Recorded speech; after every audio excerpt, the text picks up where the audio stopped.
বসে বসে সেই ভক্ত দর্শন করলো যে নারদ চলেছে মধুমাখা নাম গাইতে গাইতে। নারদের সম্মুখে দুটি বাহু প্রসার করে বলল, কোথায় চলেছে গো? কেন? আমি চলেছি গোলক বৈকুণ্ঠে, আমার বৈকুণ্ঠনাথের কাছে। তাই বুঝি? তুমি বৈকুণ্ঠে চলেছ না? তোমার কাছে একটা প্রার্থনা করি। কি তোমার প্রার্থনা বলো?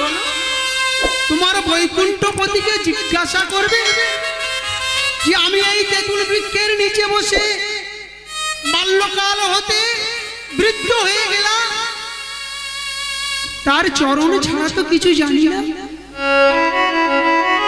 তো তোমার গোলকপতি বৈকুণ্ঠের নাথ কতদিনে আমায় দর্শন দেবে? নারদ বলল, বেশ, আমি বৈকুণ্ঠ হতে জেনে এসে তোমাকে সংবাদ দিয়ে যাব। একজন বসেছিল বটবৃক্ষের নিচে, আর একজন বসে আছে তেঁতুল বৃক্ষের নিচে মিলিত। নারদ গেল বৈকুণ্ঠে, ভগবানের নিকট জানতে হলো তাকে যে ভগবান বলো, দুটি ভক্ত আমায় জিজ্ঞাসা করেছিল তারা কতদিন পরে তোমায় দর্শন করবে। ভগবান বলল, যে ভক্তটি বটবৃক্ষের নিচে বসে আছে তাকে বলো, যেদিন ওই বটবৃক্ষের সমস্ত পত্র মাটিতে ঝরে পড়ে যাবে সেই দিন সে আমায় দর্শন পাবে। আর যে তেঁতুল গাছের গোড়ায় বসে আছে তাকেও বলো, ওই তেঁতুল বৃক্ষের যতদিন পাতা থাকবে সে ততদিন আমায় দর্শন পাবে না। যতদিন ওই তেঁতুল বৃক্ষের পত্র মাটিতে ঝরে পড়বে তবেই সে আমায় দর্শন লাভ করবে। নারদ ফিরে এসে দুজনের কাছে যখন এই সংবাদ দিল যে তেঁতুল গাছের তলায় বসেছিল, সে বলে, তেঁতুল গাছের সব পাতা পড়ে যাবে, তারপর সে তো কত জনম লেগে যাবে। যে বটবৃক্ষের নিচে বসেছিল তার কাছে যখন নারদ গিয়ে বলল, শোনো, বৈকুণ্ঠের নাথ কি বলেছে জানো? তোমার এই বটবৃক্ষের পত্র যেদিন মাটির পরে ঝরে পড়বে সেদিন তোমার বৈকুণ্ঠনাথের দর্শন লাভ। সেই ভক্ত আনন্দে আত্মহারা হয়ে গিয়ে বলল, দয়াময়, কে বলে তুমি ভক্তের ভগবান না? এক জনম, দু জনম, 10 জনম, 20 জনম, 100 জনম পেরিয়ে গিয়েও কোনো এক জনমে আমি তোমায় দর্শন, কোটি জন্ম সাধনা করেও আমাদের মতো মানবের কল্পনার অতি ভগবানের গুণ, ভগবানের রূপ কল্পনা করতে সেই পরম প্রেমাস্পদ আমার গৌর হরি শয়ন করেছে শয্যা পরি। পদকার বললেন, আমার মহাপ্রভু যে শয্যাতে শয়ন করেছে বহির জগতের কোনো বস্তু দিয়ে নির্মাণ করা নয়, তাহা কি দিয়ে নির্মিত হয়েছে? মেঘের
দাদা একটু আসবেন, আমার ভোল্টেজের জন্য আমার যন্ত্র বন্ধ হয়ে গেছে।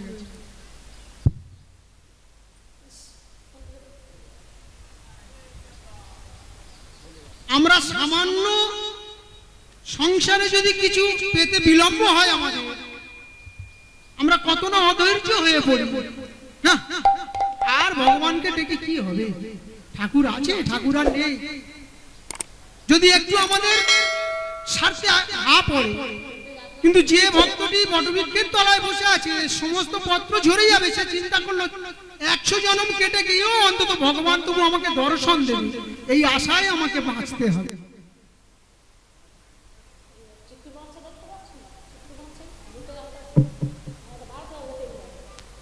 তাই আজকে আমার মহাপ্রভু শয়ন করেছে কোন শয্যায় না, মেঘের বিজুরি কি বাছানিয়া যতনে কত সুধা দিয়া বিধি কইল নিরমান। মেঘের সুধা, মেঘ থেকে বিজুরিকে আজ হরণ করে আমার গৌর হরির শয়নের জন্য শয্যা নির্মাণ করা হয়েছে। শুধু তাই নয়, তাই নয়,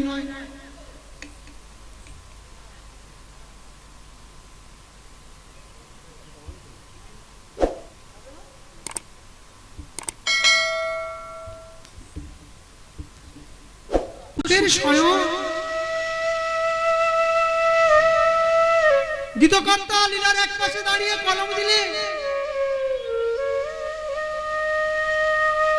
অতি মনোহর সেজ বিচিত্র বালিশে বাসুদেব ঘোষ হেরে মনের হরিষে।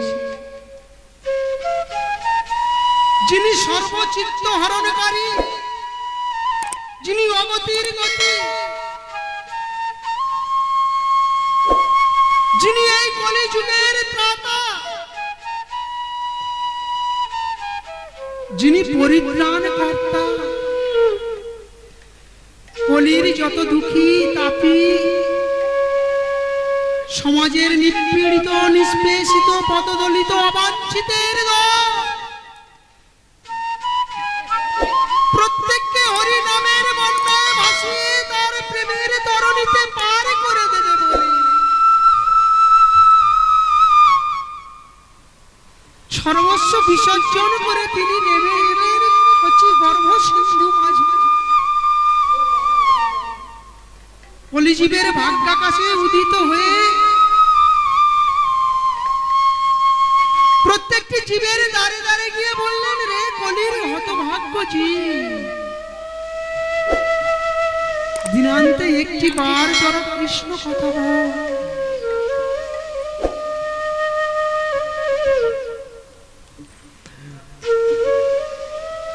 কৃষ্ণ তোদের পারের সম্বল, কৃষ্ণ তোদের পরাম। হরে রে নাম, হরে রে নাম, হরে রে নাম কেবলম, কালো নাস্তেব নাস্তেব নাস্তেব গতির অন্যথা। কলির যুগাচিত ধর্মকে অবলম্বন কর, সারাটি জন আপন শাস্ত্র চরিতার্থ করে গেলি, স্ত্রীপূর্ণ পরিজন দ্বারা পরিচালিত হয়ে ইন্দ্রিয় সুখ ভোগে আসক্ত হয়ে পরম প্রেমময়কে তোরা ভুলে রইলি। আয় প্রভাতে আমার সঙ্গে দুটি বাহু উত্তোলন করে আমার সঙ্গে বল। নিত্যানন্দ মহাপ্রভু ডাক দিয়েছে, আর বিলম্ব নয়, পৃথিবীতে আছে যত নগর আদি গ্রাম সর্বত্র প্রচার হোক মোর নাম। নিত্যানন্দ মহাপ্রভু ডাক দিয়েছে, আয় আয় তোরা আমার সঙ্গে আয়, এই প্রভাতে নামের জোয়ারে ভেসে যা। সবাই করে করতালি দেবেন আর বলার চেষ্টা করবে, ভজ গৌরাঙ্গ কহ গৌরাঙ্গ লহ গৌরাঙ্গের নাম, ভজ গৌরাঙ্গ লহ গৌরাঙ্গ কহ গৌরাঙ্গের নাম রে। ভজ গৌরাঙ্গ কহ গৌরাঙ্গ লহ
জ্বালা যাবে? বলছে হ্যাঁ যাবে গো। একমাত্র আমার গৌরের নামে তোমাদের জ্বালা যাবে। বলছে না না, গৌরকে একলা ডাকলে জ্বালা যাবে না। গৌরকে যদি একা ডাকি তাহলে আমাদের জ্বালা যাবে না। গৌরকে চেনালো যে তাকে ডাকতে হবে। আমরা গৌরকে চিনলাম কি করে গো? যদি গৌরাঙ্গ না হইতো, কিমতি হইতো, কেমনে ধরিতাম রে? রাধার মহিমা প্রেম রস সীমা জগতে জানাতে কে? আমার গৌরহরিকে চেনালো কে? আমার শ্রীমতী রাধারানী। রাধার প্রেমের ঋণে দায়ী হয়ে আজ কলিতে গৌরাঙ্গ মহাপ্রভু। সেই দুজনের সম্মিলিত তনু আজ মহাপ্রভু শয়ন করেছে গদাধর, রাধারানী স্বরূপিণী গদাধরকে পক্ষে নিয়ে। লিয়ার এক পাশে দাঁড়িয়ে পদকারে বললেন, অতি মন রসেজ বিচিত্র বালিশে গো, বিচিত্র বালিশে। অতি মনোহর সেজ বিচিত্র বালিশে গো, বিচিত্র বালিশে। অতি মনোহর সেজ বিচিত্র বালিশে গো, বিচিত্র বালিশে। এবার অতি মনোহর সেজ বিচিত্র বালিশে গো, বিচিত্র বালিশে। আমার বাসুদেব ঘোষ হেরে, আহা বাসুদেব ঘোষ হারে, আজ মনের হরিষে গো, মনের হরিষে। কে বা বাসুদেব ঘোষ হারে, বাসুদেব ঘোষ হারে। আহা মনের হরিষে গো, মনের হরিষে। এইবার লীলা প্রকাশ হলো, এইবার লীলা প্রকাশ হলো, লীলা এতদিন গোপনে ছিল। এইবার লীলা প্রকাশ হলো। এতদিন গোপনে ছিল।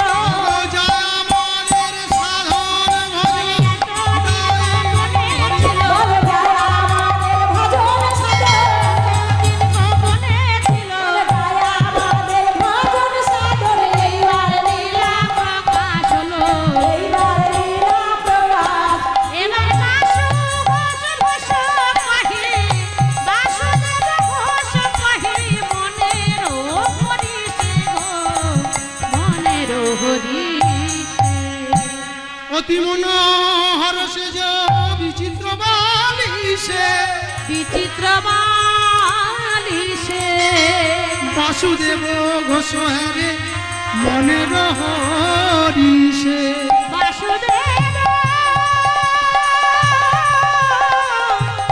বাসুদেব ঘোষ হেরে, মনের মনের হরিষে। আসুন প্রভাতে নবদ্বীপ ধামে আমার মহাপ্রভুর চরণে সবাই প্রণাম জানিয়ে শ্রীধাম বৃন্দাবন ধামে গমন করি। রাধা এবং গোবিন্দ যে ঘুমায়ে আছে, সমগ্র রজনী রাস রসে নৃত্য করে আছে, ঘুমিয়েছে শ্রীমতী রাধারানী। অন্যের ঘরের কুলবধূ, তাকে গৃহে ফিরিয়ে দিতে হবে, তাকে জাগাতে হবে। সর্বাগ্রে তাকে জাগাতে গেলে আমরা বৃন্দাবনে গমন করব। আপনারা জানেন যে বৃন্দাবনে যেতে গেলে শ্রীমতী রাধারানীর করুণা ছাড়া যাওয়া যাবে না। তাহলে রাধারানীর করুণা পেতে গেলে জয় জয় রাধে। Hello hello hello. রাধারানীর করুণা পেতে গেলে রাধারানীর নাম বদলে বলতে হবে এবং পরে করতালি দিতে হবে। জয় জয় রাধে। আপনারা সবাই জানেন, অবগত আছেন। জয় জয় রাধে। তাই আজকে চলুন সেই শ্রীমতী রাধারানীর নাম বদলে বলতে বলতে প্রভাতে চলে যাই।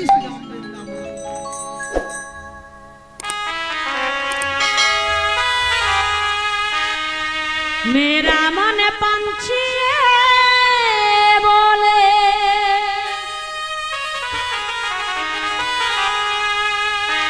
मेरा मन पंछी बोले, उड़ी वृंदावन जाओ,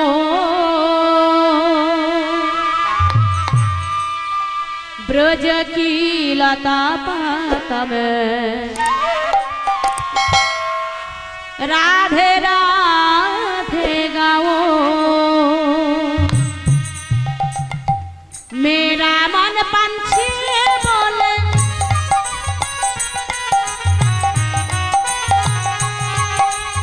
मेरा मन पंछी बोले उड़ी वृंदावन जाओ ब्रज की लता पता में राधे राधे गाओ राधे राधे गाओ शाम शाम गाओ राधे राधे गाओ शाम शाम गाओ ए मेरा मन पंछी बोले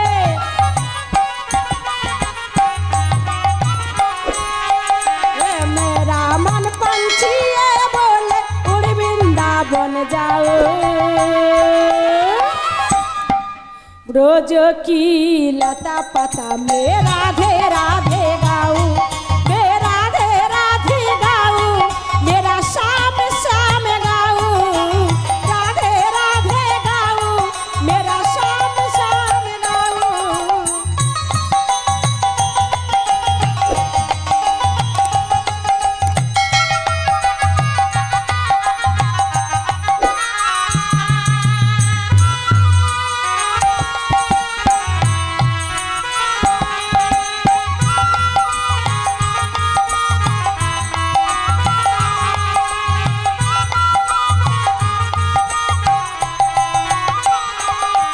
वृंदावन में महिमा प्यारे कोई न जाने प्रेम भरिया मनमोहन की प्रेम पहचाने आ आ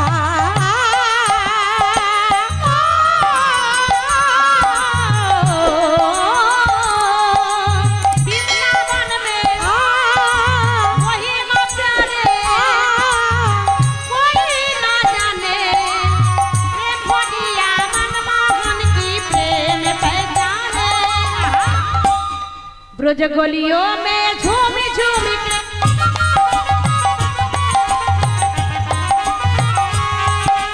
ब्रज गलियों में झूमी झूमी के मन की तपन बुझाओ ब्रज की लता पता में राधे राधे गाओ मेरा राधे राधे गाओ मेरा शाम शाम गाओ राधे राधे गाओ मेरा शाम शाम गाओ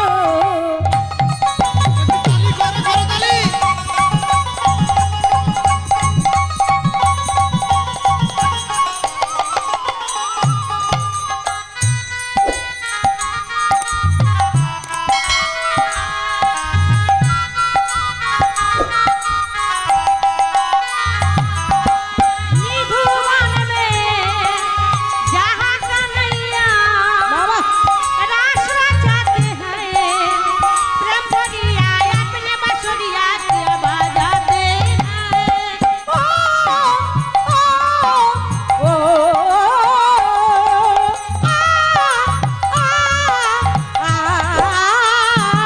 निधुवन में जहाँ कन्हैया रास रचाते हैं प्रेम भरिया अपने बसुरिया के बजाते हैं राधा श्याम नाचे सावरिया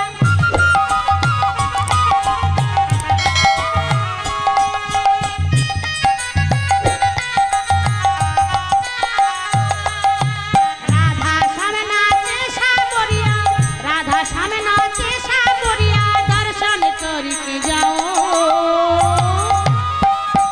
ब्रज की लता पता में राधे राधे गाओ राधे राधे गाओ शाम शाम गाओ मेरे राधे राधे गाओ मेरा शाम शाम गाओ राधे राधे गाओ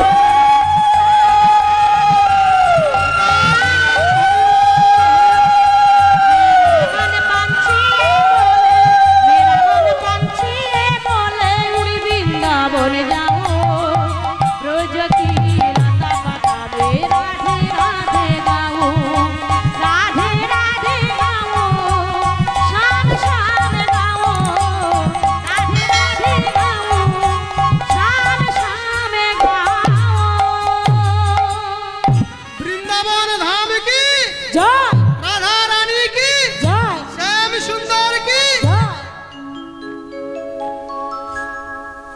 আসুন আজকে মধুময় শ্রীধাম বৃন্দাবনে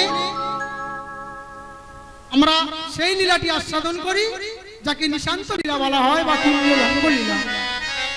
আপনারা জানেন যে রাধা এবং গোবিন্দ আজকে ঘুমিয়ে আছে, তারা যুগলে শয়ন করেছে, আর ঠিক প্রভাত হচ্ছে।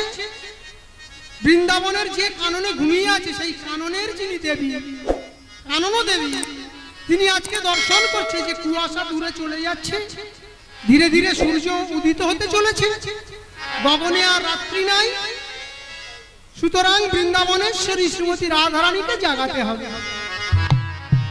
তাই তিনি লক্ষ্য করলেন, রে কানন দেবতী হেরি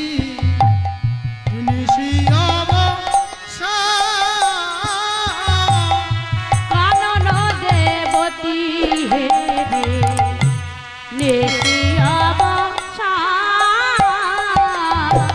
কানন দেবতী হেরি নিশি অবসান।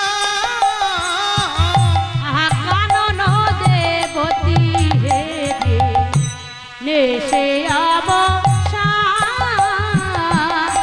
আজি আদেশিলা দিজ কুলে আরে আদেশিলা দিজ কুলে করইতে না। আদেশিলা দিজ কুলে করাইতে গান। তোমরা সুরে সুরে গান করো, তোমরা সুরে সুরে গান করো। আমাদের রাধারানী ঘুমায়ে আছে। তোমরা সুরে সুরে গান করো। আমাদের রাধা রানী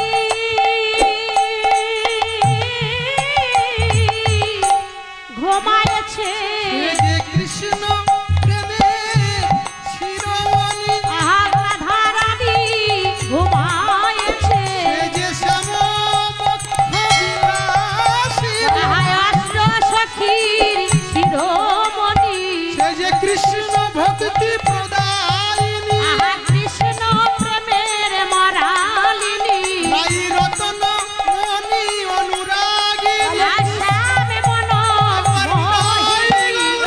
আই ধনী রতন মণি রাই মন মোহিনী। কৃষ্ণ বক্ষ বিলাসিনী বলে রাই মন মোহিনী। হরি আমার ঘুমায় এবার আসিলা নিজ কুলে করাইতে গায়ান। করাইতে গায়ান। কানন দেবতী হেরি নিশি অবসান, আর রাত্রি নাই। আদেশিলা দ্বিজ কুলে, দ্বিজ বলতে ব্রাহ্মণকে বলা হয়নি না।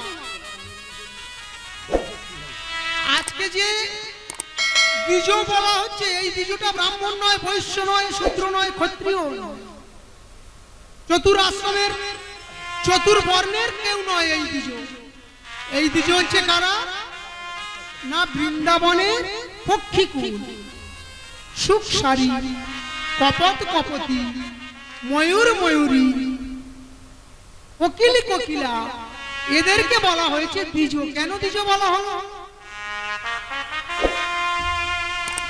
এরা যে দ্বিজ, এদের দুবার জন্ম হয়েছে।